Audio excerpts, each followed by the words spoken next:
오늘 우리에게 주시는 말씀은 시편 2편 10절에서 12절까지 말씀 제가 봉독하도록 하겠습니다. 그런즉 군왕들아 너희는 지혜를 얻으며 세상의 재판관들아 너희는 교훈을 받을지어다. 여호와를 경외함으로 섬기고 떨며 즐거워할지어다. 그의 아들에게 입맞추라. 그렇지 아니하면 진노하심으로 너희가 길에서 망하리니 그의 진노가 급하심이라. 여호와께 피하는 모든 사람은 다 복이 있도다. 아멘. 여러분, 기독교는 이 회심의 종교라고 할 수 있습니다. 기독교에서 뭔가 이 회심이 빠지면 중요한 신앙의 의미를 놓친 거나 마찬가지인 것이에요.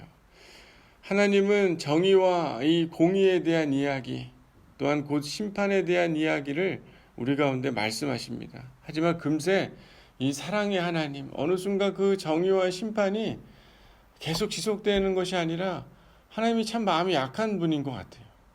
어떻게 해서라도 정의와 공의로 그들을 멸하려 하시지만, 하지만 그 후에 꼭 사랑의 하나님으로 우리 가운데 다시 나에게 되돌아오기만 한다면, 나의 사랑을 너희가 기억하기만 한다면 그 이전의 공의와 심판 앞에 놓여있던 너희들이 잊어질 수 있고 그 사랑을 선택해서 다시 나와 함께 그 언약을 이루어 가자라고 말하는 그런 사랑의 하나님으로 다가오며, 또한 그 하나님 앞에 우리가 회심하여 우리 영혼을 되돌이켜 그분에게 나아올 것에 대해 성경은 끊임없이 이야기를 하고 있습니다.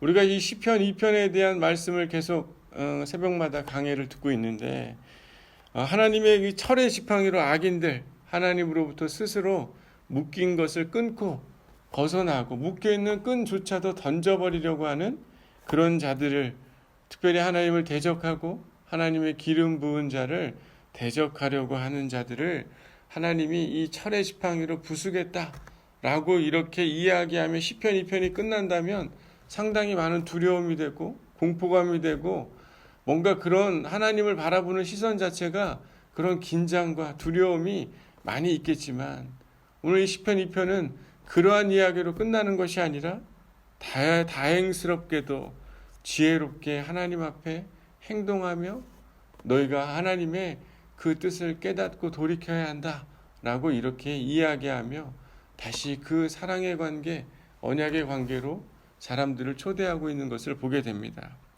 특별히 하나님 앞에 지혜롭게 행동하는 것에 대해서 어떻게 설명하고 있는지 10절에 보면 뭐라고 이야기합니까? 군왕들아 너희는 지혜를 얻으며 세상의 재판관들아 너희는 교훈을 받을지어다 라고 이렇게 이야기하고 있습니다. 지혜로운 행동을 하라는 것이에요. 여러분, 지혜로운 그 행동이라는 것에 대해서는 11절에 아주 구체적으로 잘 기록되어 있는데 한번 읽어볼까요? 시작. 여호와를 경외함으로 섬기고 떨며 즐거워할지어다 라고 이렇게 이야기하는 거예요. 여러분, 경외한다는 게 무엇입니까? 그 하나님을 두려워해야 한다라는 것이에요. 그 하나님을 마음속에 그냥 우리가 생각하는 그 두려운 것, 무서운 그 공포스러운 것이 아니라 그 하나님에 대한 fear, 우리의 마음속의 내면으로부터 이루 말할 수 없는, 인간이라면 느낄 수 있는 그분을 경외하는 마음, 그런 마음을 가져야 한다는 것입니다. 섬긴다는 것이 바로 노예가 된다라는 그런 의미가 있죠. 그분에게 묶여 있는 것, 그분의 짐을 지는 것, 그분을 경배하는 것, 그분의 뜻에 순종하는 것, 그것이 바로 그분을 섬긴다는 것이에요. 우리가 그때 우리 레버런스를 같이 하면서 순례자의 여정을 같이 걸으면서 우리 마지막 성만찬에 이야기를 했죠. 그죠? 그분에게 우리가 묶여 있고 우리의 영혼을 그분이 먹이려 하는 것, 어떻게 보면 그분을 먹고 마심으로 인하여서 우리가 그분에게 속해 있고 우리 영혼에 그분을 통하여 살찌워지는 것, 그것이 얼마나 중요한 것인지 이야기하고 있지 않았습니까? 특별히 섬긴다는 것이 바로 그런 것이라는 거죠. 우리의 영혼, 우리의 주인, 그분에게 묶여 있고 그분의 뜻에 따라 순종해야 하는 것에 대해서 말씀합니다. 떨면서 온몸으로 떨며 기뻐하는 것, 그분의 뜻 가운데 있음으로 인하여 자연스럽게 일어나는 그 즐거움 가운데 너희가 있어야 한다라고 이렇게 말씀하고 있는 것이에요. 여러분 참 재미난 건 그 아이가 우리 하준이도 보면요. 가끔 그런 모습들을 보게 돼요. 아빠를 어떻게 하면 아빠의 원하는 거에 자신의 모습을 맞춰갈 수 있을까? 그럴 때 그 아버지가 원하는 그 모습에 어떻게 보면은 그 뜻 가운데 있는 그 모습을 보면서 자기도 그 기쁨 가운데 있는 그 모습들을 보게 되더라고. 나도 아빠가 원하는 만큼 그 모습으로 이루려고 어린 아이임에도 불구하고 생각해 보면 우리들도 그 영혼의 아버지인 그분 앞에 우리의 모든 것들을 그분이 뜻하신 바에 맞춰 있는 그 기쁨은요 이루 말할 수 없는 떨림 가운데 우리가 있게 되리라고 믿습니다. 12절에 보니까 특별히 그 아들에게 입을 맞추라 라고 이야기하고 있어요. 여러분 입을 맞추는 건 복종을 말하는 겁니다. 발의 티끝을 핥는다 라고 하는 그런 성경 말씀에 그 단어이기도 해요. 그리고 손에 입을 맞추는 건 상대에 대한 경배를 뜻하기도 합니다. 이해가 되세요?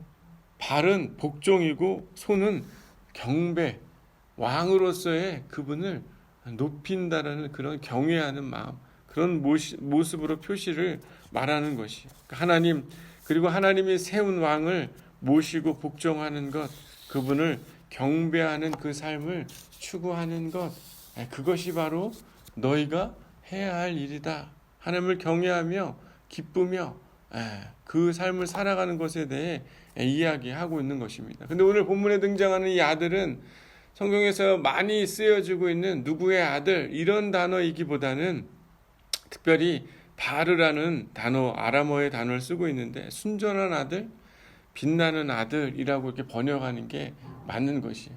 그러니까 바로 특별히 누구입니까? 그 날에 낳은 아들, 우리가 알고 있는 그 하나님이 기름 부은 다윗일 수도 있고 또한 예수 그리스도일 수도 있고 또한 우리를 의미하기도 한다라고 제가 말씀드렸잖아요.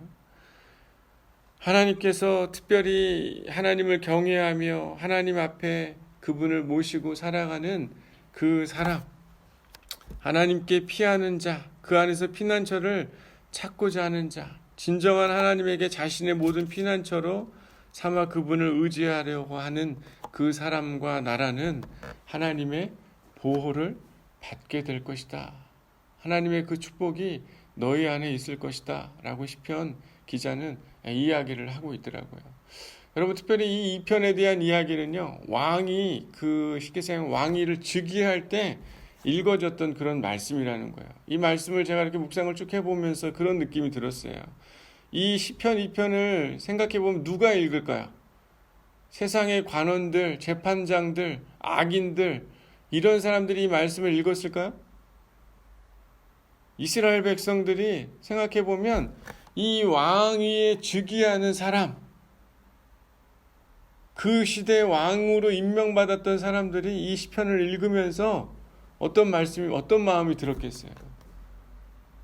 하나님을 경외하며 하나님이 자신의 삶의 주인이라고 고백하며 악한 길에서 떠나며 바람에 나는 겨와 같지 않고 날마다 주의 말씀을 묵상하고 그분의 뜻 가운데 있는 자의 삶은 세상의 많은 왕들이 그들을 위협한다 할지라도 두렵게 한다 할지라도 하나님의 뜻 가운데 있을 때 여호와께 피난처로 삼아 그 안에 있는 자들은 복을 얻게 될 것이라는 것을 악인들이 들었다기보다는 하나님의 말씀과 뜻 가운데 있는 자들이 이 말씀을 듣고 그분의 뜻이 무엇인지 깨닫기를 원하며 그 왕들, 하나님의 기름 부은 자들, 그런 자들에 대한 그런 용맹과 강함과 하나님의 그 뜻하심이 그들 안에 새겨지기를 원했던 게 이 말씀이 아닐까 이런 생각이 들더라고요.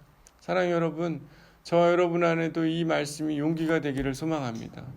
하나님의 살아있는 말씀으로 우리 안에 그분을 경외하며 살아가기 시작할 때 세상의 수많은 철 지팡이로 우리를 부수려 하려 올지라도 하나님이 오히려 그들을 철 지팡이로 부수시며 그들을 무너뜨리며 하나님이 우리의 삶 가운데 온전한 평안으로 기쁨으로 너희의 삶을 이끌 것이다 라고 말씀하는 것 아니겠어요. 그의 아들과 입을 맞추라. 그렇지 아니하면 진노하심으로 너희가 길에서 망할 수 있지만, 급하실 수 있지만 여호와께 피하는 모든 사람은 다 복을 받게 될 것이다. 사랑하는 여러분, 우리의 삶 안에 하나님을 입맞추며 그분을 경외하며 그분의 말씀 안에 우리가 살아가기 시작할 때 우리는 분명히 하나님의 은혜가, 하나님의 축복이 우리의 삶에 더해지게 될 줄 믿습니다. 하나님 우리 가운데 다시 기회를 주시는 분이시라고 저는 믿어요. 날마다 우리 가운데 기회를 다시 주시는 분이시라고 믿습니다. 하나님의 지혜와 교훈을 우리는 얻어야 하는 것이, 그분을 경외하며 그분의 속박과 그분의 결박을 우리가 끊으려 하는 것이 아니라, 끄는 줄조차 던지려고 하는 것이 아니라 그분의 말씀 안에 진정한 피난처로 삼으며 그분을 묵상하기 시작할 때 우리의 삶에는 영혼의 복을 얻고 그분의 실제 도우심의 그 은혜 가운데 살아가는 축복된 인생들이 될 줄 믿습니다. 여러분, 오늘 하늘의 복을 얻기를 원합니까? 우리가 생각하는 물질의 복이 아니라 어떤 복이라고요? 우리의 영혼이 그분에게 묶여 있음으로 인해서 우리의 삶에 어느 누구도 방해할 수 없고 어느 누구도 우리를 무너뜨릴 수 없는 그 하나님과 함께하고 있는 그 축복이 우리의 삶에 있으므로 믿음의 삶을 살아가게 되는 그 복이 바로 하나님이 말씀하신 시편 1편 2편에 이야기하고 있는 그 복이 아니겠습니까? 그런 복을 얻는, 주님과 동행함으로 얻게 되는 그런 축복이 저와 여러분의 하루 가운데 있게 되기를 소망합니다. 우리 기도하겠습니다.